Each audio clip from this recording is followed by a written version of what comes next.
இன்றைய செய்திகளின் தொகுப்பு.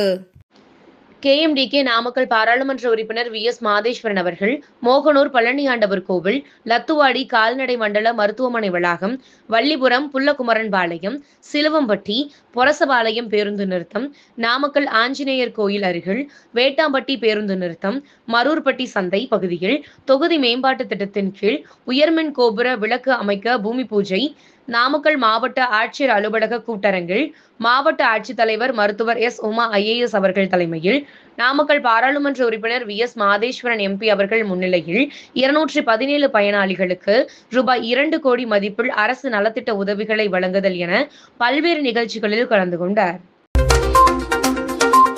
திருச்செங்கோடு சட்டமன்ற உறுப்பினர் ER ஈஸ்வரன் அவர்கள் திருச்செங்கோடு ஒன்றியம் ஏமப்பள்ளி ஊராட்சி விட்டம்பாளையத்தில் நிலட்குளம் அமைப்பதற்கான இடம் ஆய்வு, திருச்செங்கோடு ஒன்றியம் ஏமப்பள்ளி ஊராட்சி தொடக்க வேளாண்மை கூட்டுறவு சங்க வளாகத்தில் கட்டப்பட்ட வணிக வளாக கட்டிட ஆய்வு, திருச்செங்கோடு ஒன்றியம் ஏமப்பள்ளி ஊராட்சி விட்டம்பாளையம் பல்நோக்கு சேவை மையம் வேளாண் வணிக வளாக கட்டிடத்தில் செயல்பட்டு வரும் முதல்வர் மருந்தகம் ஆய்வு, திருச்செங்கோடு நகராட்சி கூட்டப்பள்ளி ஏரியை மேம்படுத்துவது சம்பந்தமாக நகராட்சி ஆணையாளர் உள்ளிட்ட அரசு அதிகாரிகளுடன் ஏரியை நேரில் சென்று பார்வையிட்டு ஆலோசனை, திருச்செங்கோடு நகராட்சி கூட்டப்பள்ளியில் பேருந்து நிறுத்த நிழல்குளம் அமைப்பதற்காக இடம் தேர்வு, திருச்செங்கோடு நகராட்சி 23வது வார்டு கால்நடை மருத்துவமனை எதிரில் மழைநீர் வடிகால் அமைக்கும் பணிகளை நகராட்சி ஆணையாளர் உள்ளிட்ட அரசு அதிகாரிகளுடன் ஆலோசனை, திருச்செங்கோடு நகராட்சி அரசு பெண்கள் மேல்நிலைப் பள்ளியில் புதிதாக கட்டப்பட்டு வரும் வகுப்பறை கட்டிட கட்டுமான பணிகளை ஆய்வு, திருச்செங்கோடு நகராட்சி பழைய லாரி நிலையத்தில் தற்போது நகராட்சி சார்பாக அமைக்கப்பட்டு வரும்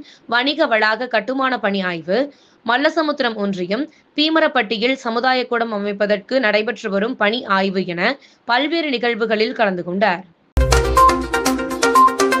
கோவை மாநகராட்சி வடக்கு மண்டல சாதாரண கூட்டம் வடக்கு மண்டல தலைவர் வே. கதிர்வேல் அவர்கள் தலைமையில் உதவி ஆணையாளர் முத்துசாமி அவர்கள் முன்னிலையில் நடைபெற்றது. இக்கூட்டத்தில் கலந்து கொண்டு வார்டு சம்பந்தமான பிரச்சனைகளை பற்றி விவாதித்தார் KMDK ward councillor Radhakrishnan. Kovai 54வது வார்டு மாமன்ற உறுப்பினர் பாக்யம் தனபால் அவர்கள் தலைமையில் கண், காது, மூக்கு ஆகியவற்றிற்கு சொட்டு மருந்து விடும் முகாம் நடைபெற்றது. இத்துடன் செய்திகள் நிறைவடைகிறது. மேலும் இதுபோன்ற செய்திகளுக்கு KMDK லைவ் சேனலை லைக் பண்ணுங்க, ஷேர் பண்ணுங்க, சப்ஸ்கிரைப் பண்ணுங்க.